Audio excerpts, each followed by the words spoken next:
Falando sobre a revista Veja, da edição de 9 de outubro de 2013, sobre o problema do Obamacare, o sistema de saúde dos Estados Unidos da América, onde diz que o Obamacare está ancorado em duas regras básicas. A primeira obriga todos os cidadãos a ter um plano de saúde, o que explica, em parte, o fato de 51% dos americanos serem contra a reforma. Nesse ponto eu acho que está certo. Por quê? Porque os Estados Unidos têm aproximadamente 16% de sua população sem nenhum acesso aos cuidados de saúde, seja por negligência, seja por pobreza, ou seja por marginalização do sistema. Então, isso dá aproximadamente um total de 48 milhões de pessoas sem nenhum acesso à saúde. E você não pode culpar 48 milhões de pessoas de negligência. E também isso não é admissível num país de primeiro mundo, um líder mundial.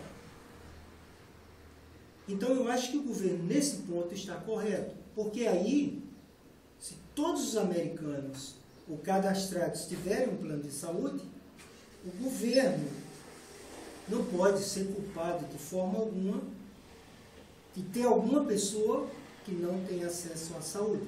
O problema é que obrigar a ter não é uma boa. Porque, como os Estados Unidos é um país amplamente democrático, as pessoas têm a capacidade de escolher se vai ter o tal plano ou não. Mas, se não quiserem, aí sim, aí nenhuma instituição seria obrigado a atender uma pessoa porque ela não quis espontaneamente ter tal plano de saúde. Aí eu acho correto o governo americano pedir para que as pessoas, todos tenham acesso ao plano de saúde, mas uma cláusula que obriga realmente a ter, não. Mas aí o governo não teria nenhum hospital particular ou mesmo da rede social, teria, digamos assim, a responsabilidade daquela pessoa que realmente não quis, porque a oportunidade está aí. Primeira cláusula. A segunda cláusula seria as seguradoras a aceitar a adesão de pessoas com doenças pré-existentes. E também temos um problema desse aqui no Brasil. Eu acho que isso está errado por parte das seguradoras. Eu acho que toda pessoa, quando doente ou não, teria o direito de ter acesso à saúde. Porém, os gastos, os custos de uma doença pré-existente, obviamente, são maiores. E por serem os gastos maiores, tem que haver, digamos assim, limitações.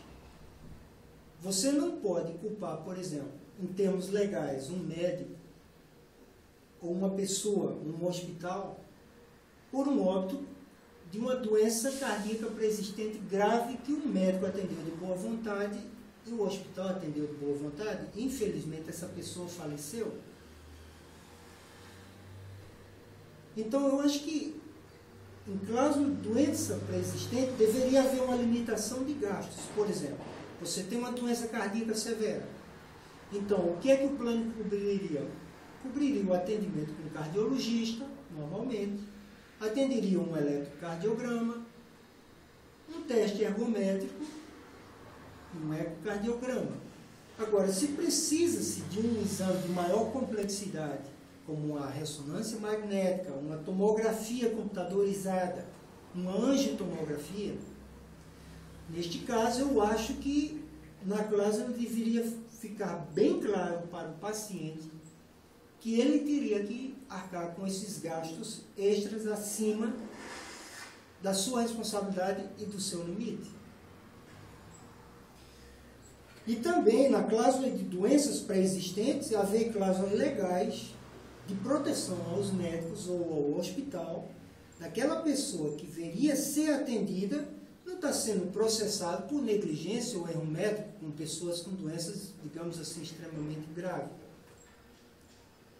E também na compra de medicamentos. Por exemplo, uma pessoa com AIDS, com leucemia ou com linfoma já pré-existente, diagnosticado antes de entrar no plano, um plano de saúde não pode arcar de 100% ou na cobertura de uma doença dessa. Vai quebrar. Não tem como.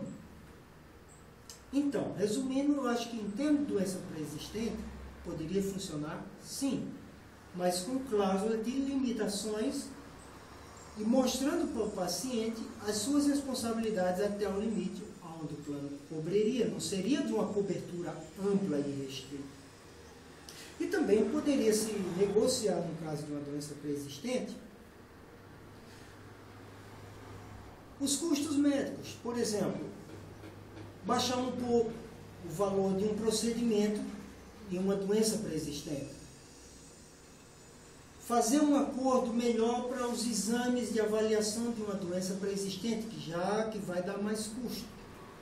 Por exemplo, o paciente na área da cardiologia, a gente sabe que ele tem uma estenose aórtica grave.